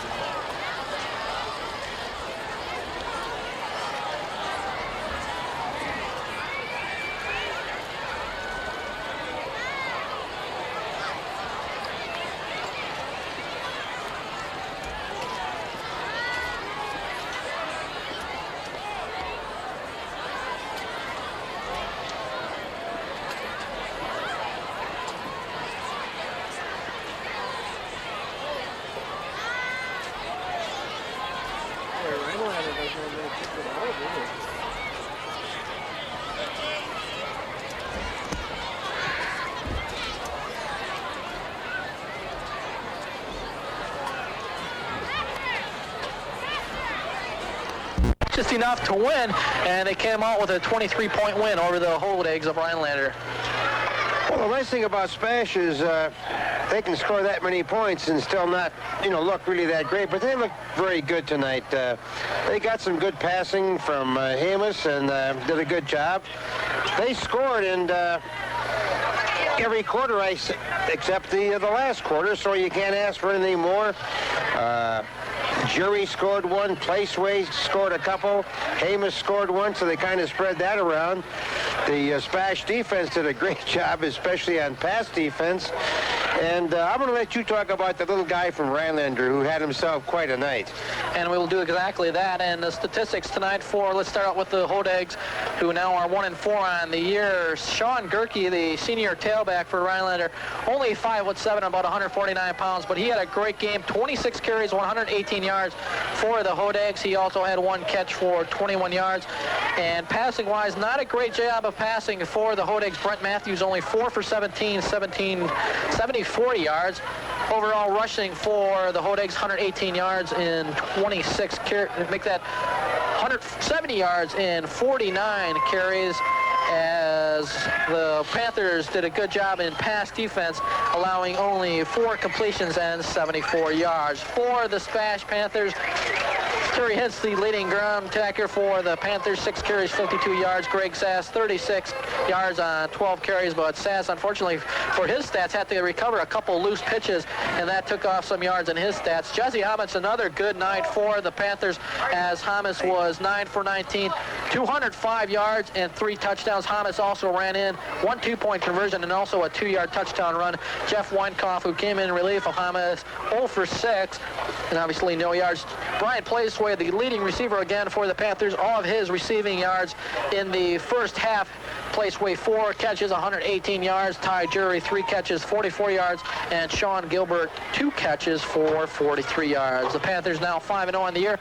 They return to action Friday night against the Fond du Lac Cardinals, and we'll have the game right here with Scott Krieger and Kenny Kulik at 6:30. And we'll be back in 30 seconds for a scoring highlight recap and a look ahead of other sports action this weekend on WSPO. And now from our studio.